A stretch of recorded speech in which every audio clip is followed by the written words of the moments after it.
जानना है कि ये बच्चा आखिर कैसा है, पढ़ने में कैसा है। हम लोग को तो पता चल जाता है, लेकिन स्टार्टिंग में थोड़ा सा दिक्कत होती है। इसी बात को कह रहा है कि जानिए तो उसकी पृष्ठभूमि को।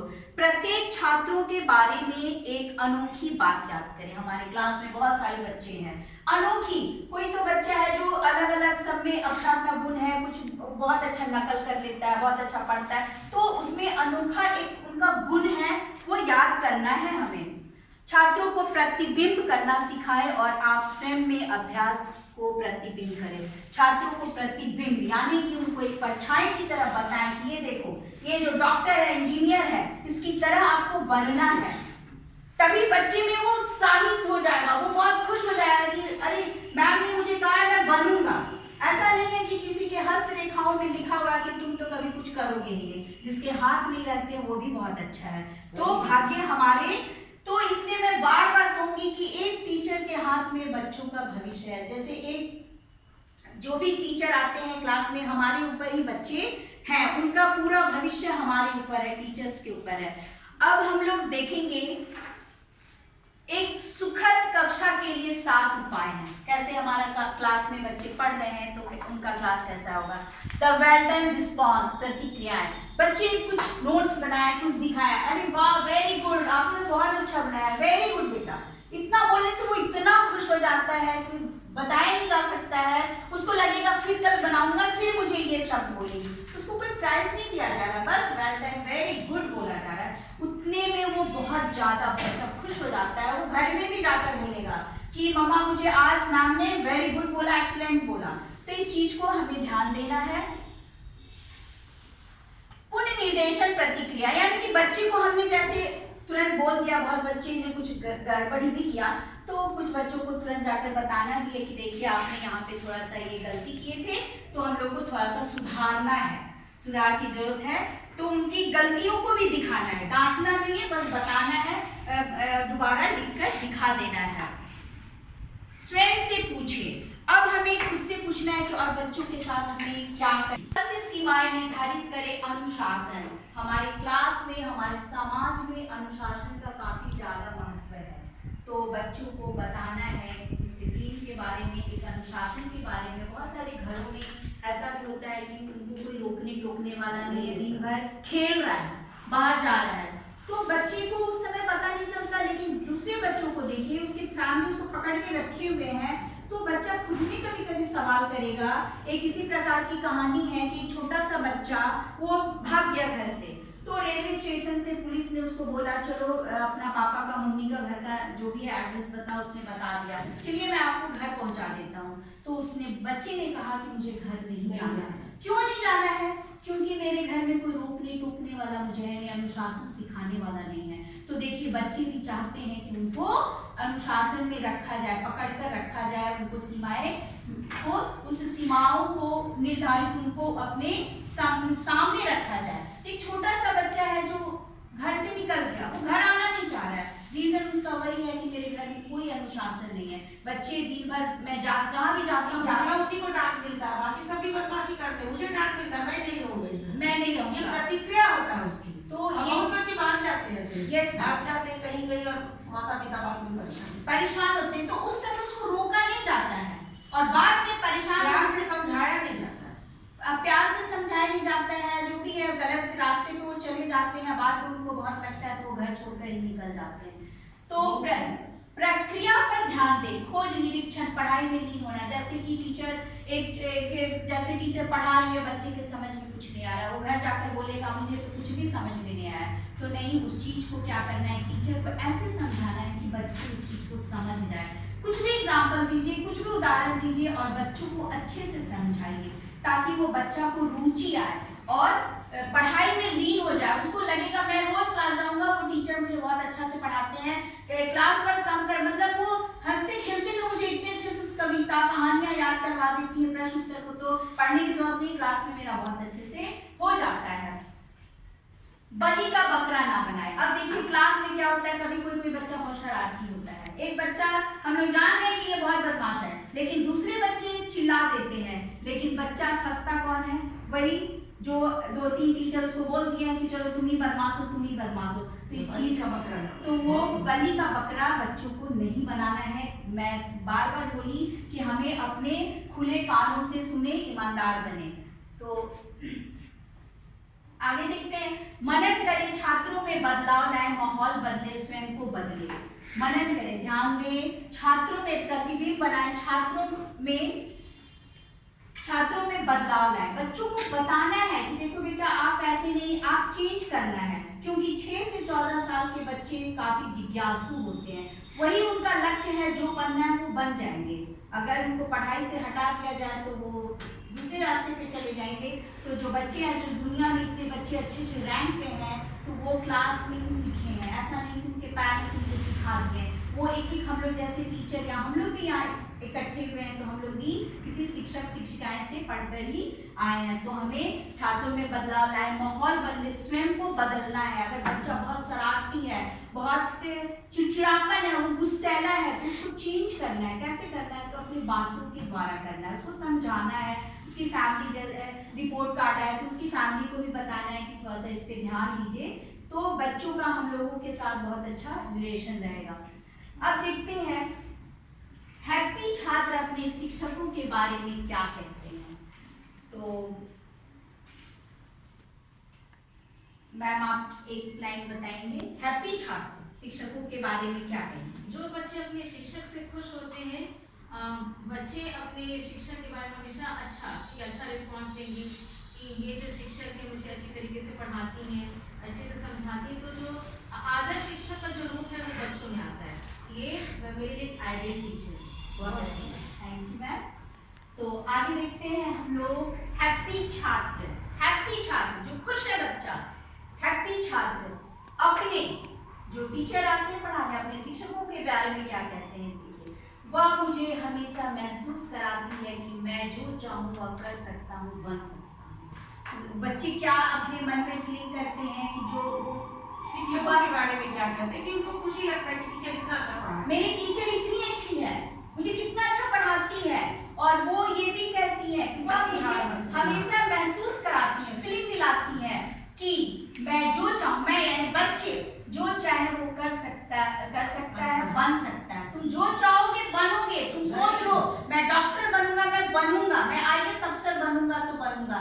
कहेंगे भी बहुत पढ़ लूंगा, लेकिन मैं शिक्षकों के बारे में क्या कहते हैं कि वो हमें बहुत प्रोत्साहित करते हैं। टीचर मेरे बहुत प्रोत्साहित करते हैं और उनके कारण मुझमें ये बदलाव आया।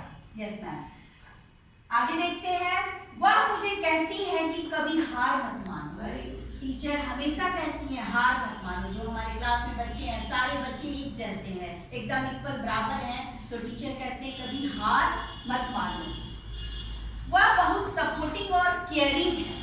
टीचर के बारे में बच्चा कहता है मेरी टीचर जो है बहुत सपोर्टिंग है, केयरिंग है, ध्यान देती है एक बात पर कि ये बच्चा आज क्यों शांत बैठा हुआ है, क्या प्रॉब्लम है। तो बच्चे बताएंगे मैम मैं रात में नहीं सो पाया, मेरी फैमिली में कोई बीमार थे या कुछ भी है, तो वो सपोर्टिंग करती है, उसके बारे में बच्चे कहते हैं।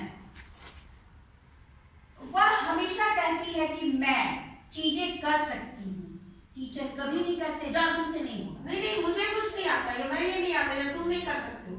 Yes ma'am. ये उनको ये टीचर एक आदर्श है, वो भगवान का रूप है ना। Yes ma'am. तो बच्चे जब आपसे खुश होंगे कभी क्रिटिक नहीं होंगे, सपोर्ट करेंगे, और अगर आपसे नाखुश होंगे तो क्लास में हल्ला करेंगे।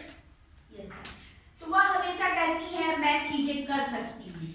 वह अच्छी है और थोड़ी बीमार होने पर भी उनके चेहरे पर हमेशा मुस्कान रहता है। बच्चे कहते हैं वो अच्छी है, बीमार होने पे भी वो हंसती रहती हैं और मुस्कान रहता है। वह मेरे हर अच्छे काम के बारे में सकारात्मक है। उसका जो भी काम है तो टीचर कभी नहीं कहते कि नहीं तुम ऐसे नहीं कर रहे हो। धीरे धीरे जैसे हम लोग स्टेप बाय स्टेप सीढ़ी चढ़ते हैं, उसी प्रकार आज कम लिखा है, कम याद किया है, आज कम समझा, तो धीरे धीरे उसको उस लायक बनाया जाता है और बच्चे बहुत अच्छा अपना रिजल्ट भी दे देते हैं। वह मुझे अत्यधिक खुशी के साथ प्रेरित करती है। तो खुशी के साथ वही कि चलिए आप कर संबोधित करना, किसी को गलत शब्द नहीं बोलना, तो ये बच्चे में भी बहुत ज़्यादा खुशी का अनुभव होता है। शिक्षक की खुशी इतनी महत्वपूर्ण क्यों है? शिक्षक जो है तो आप लोग से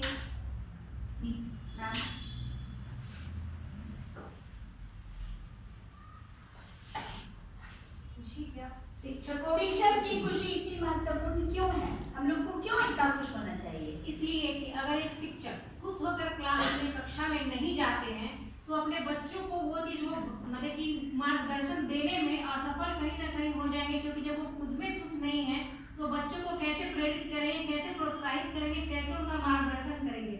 और ये शिक्षक के लिए बहुत जरूरी होता है कि वो अपने दिमाग को संतुलित करके खुशनुमा माहौल में अपने कक्षा का संचालन करें, ताकि बच्चे भी खुश होकर उनके बताए हुए बातों को सुने और समझें। बहुत thank you ma'am, thank you ma'am. तो शिक्षक की खुशी इतनी महत्वपूर्ण क्यों है? क्यों टीचर इतना खुश रहेंगे? क्यों इम्पोर्टेंस इसको दिया गया है? तो आप पसंद से एक शिक्षक हैं, हम लोगों को किसी ने भेजा नहीं है कि जाओ जाके टीचर बनो, हम लोग खुद अपना चुने कर हाँ चूज किए कि मुझे ये एजुकेशन लाइन में जाना है, मुझे बच्चों के पास जाना है, मुझे पढ़ाना है। और ये टीचर का जिंदगी काफी कठिन है, ऐसा नहीं है कि बहुत इजी है, बहुत ही कठिन है, फिर भी हम लोगों ने उसको चुना है। आपके लिए सफलता छात्रों की गुणवत्ता का एक पैमाना है जो आपके मार्गदर्शन में सलाह दी जाती है। आपके लिए सफलता यानी कि बच्चों के लिए जो सफलता है वो टीचर के कारण ही मिला है, उनको वो रास्ता दिखाया गया, गुणवत्ता उनमें बहुत सारे गुण आ गए हैं। एक पैमाना है जो आपके मार्गदर्शन में सलाह दी जाती है। मार्गदर्शन यानी कि रास्ता, एक टीचर ही एक बच्चे को बताती है कि नहीं आपका ये सब्जेक्ट बहुत अच्छा है, आप इस लाइन में जाओ। उसको किस चीज में बहुत ज्यादा रुचि होता है तो वो एक टीचर ही उनको बताते हैं। आप छात्रों पे सबसे बड़ा प्रभाव यानी कि शक्ति है। हम लोग छात्रों पे सबसे बड़ा प्रभाव शक्ति, हम लोगों में ये चीज है कि टीचर जो सिंपल इंसान है वो कितना सारा उसके अंदर गुण भरा हुआ है और बच्चों को वो थोड़ा थोड़ा कर इतना अच्छा एक सुडौल, एक लोहार, एक क्या बोलेंगे, एक जो कुम्हार होता है, एक खूब सुंदर सा एक बर्तन का जो शेप देता है वो एक शिक्षक ही देते हैं। आप सामाजिक को बढ़ावा देते हैं, जिम्मेदारी, व्यापक कल्पनाएं और प्रस्ताव, प्रोत्साहन और समर्थन। आप सामाजिक को बढ़ावा देते हैं, मतलब हम लोग बच्चों को ये भी सिखाते हैं कि समाज में हमें किस प्रकार से रहना है, नैतिकता जो होगा समाज में, किसी से हम लोग को अच्छा व्यवहार बनाना है। जैसे किसी ने तुम्हें इस लायक बनना है कि अगर किसी को हेल्प की जरूरत पड़े, कोई गिर भी जाए, एक्सीडेंट किसी का भी कुछ भी हो तो तुम उसके हेल्प भी कर सकते हो। तो समाज को बढ़ावा देते हैं, जिम्मेदारी, व्यापक कल्पनाएं और प्रस्ताव प्रोत्साहित करते हैं। जिम्मेदारियां भी दी जाती है, आप अपनी फैमिली में भी आप मम्मी का, पापा का जो भी हेल्प करो, ये सब हम लोग को सिखाना है बच्चों को। आभारी रहे कि आप सबसे आनंदित पीढ़ी 25 के साथ जुड़े हुए हैं। सबसे महत्वपूर्ण बात यह है कि आप अभी भी स्कूल जा रहे हैं और हमेशा के लिए युवा हैं। तो हमें सबसे बड़ी खुशी यही होती है कि हम लोग जो है अभी भी स्कूल आ रहे हैं, बच्चे भी स्कूल आ रहे हैं और हम लोग बहुत अच्छे से उसमें भाग ले रहे हैं। तो बच्चों में ये भी होना चाहिए कि बच्चे हमें याद करें कि हमारी टीचर, उनमें वो चीज भी होना चाहिए कि 10 साल बाद क्या बच्चे मुझे याद कर पाएंगे, 10, 15, 20 साल बाद। तो हाँ, बच्चे जब जो अच्छे टीचर उनको मिल जाते हैं तो बच्चे काफी अच्छे से उनको महसूस करते हैं, याद करते हैं। तो बच्चे बड़ों की बात सुनने में अच्छे नहीं होते, वो बड़ों की कॉपी करने में ज्यादा अच्छे होते हैं। बच्चे जो होते हैं बड़ों की बात सुनते नहीं है। जैसे मैंने कहा कि टीचर को एक सादा अच्छे से अपनी अच्छी पर्सनालिटी में आते हैं। क्या लिखा आप देखेंगे कि जो घर में बहुत सारे बच्चे होते हैं वो घर में टीचर का नकल करते हैं, टीचर खेलेंगे, डॉक्टर करेंगे, क्योंकि ऐसा नहीं, आपने कभी नहीं देखा कि इंजीनियर और डॉक्टर वाला कभी गेम खेल रहे हैं, नहीं खेलते, क्योंकि बच्चे नहीं देखते हैं। बच्चे देखते हैं, डॉक्टर के पास भी बच्चे जाते हैं और टीचर के पास स्कूल आते हैं। वो घर में जाकर क्या करते हैं, अपना बेड पे टीचर साड़ी पहन लेगी, छोटी लड़कियां या जो भी है वो टीचर खेलेंगे, क्योंकि उनको पता है कि मेरी मैम ऐसे बोलती है, मेरी वो वाली टीचर ऐसे बोलती है, बहुत अच्छा लगता है। तो बच्चे टीचर मिमिक्री, बच्चे बड़ों की बातें सुनने में अच्छे नहीं होते हैं, वो बड़ों की कॉपी करने में ज्यादा अच्छे होते हैं। और एक है अंत में यही कहो, हम लोग एक संकल्प है हमारा कि यह संकल्प है हमारा, अब अपना फर्ज निभाएंगे, शिक्षा में परिवर्तन का युग हम शिक्षक ही लाएंगे। विद्यालय मंदिर है, अपना बालक अपना ईश्वर है, इसकी सेवा पूजा करना सब कर्मों से ऊपर है। हम हैं इस बगिया के माली, फूलों को महकाएंगे, शिक्षा में परिवर्तन का युग हम शिक्षक ही लाएंगे। हर बालक आनंद सहित अब विद्यालय में आएगा, शिक्षक के हर आयोजन में मन उसका रम जाएगा। नई नई गतिविधियों से हम शिक्षण सरल बनाएंगे, शिक्षा में परिवर्तन का युग हम शिक्षक ही लाएंगे। काम नहीं है कोई मुश्किल, यदि करने की चाह है, बाधाओं से टकराना ही हर शिक्षक की आदत है। भारत को फिर विश्व गुरु का हम सम्मान दिलाएंगे, शिक्षा में परिवर्तन का युग हम शिक्षक ही लाएंगे। यह संकल्प हमारा है, हम अपना फर्ज निभाएंगे, शिक्षा में परिवर्तन का युग हम शिक्षक ही लाएंगे, शिक्षा में परिवर्तन का युग हम शिक्षक ही लाएंगे। बहुत बहुत धन्यवाद प्रतिमा मैम, आज का सेशन बहुत ही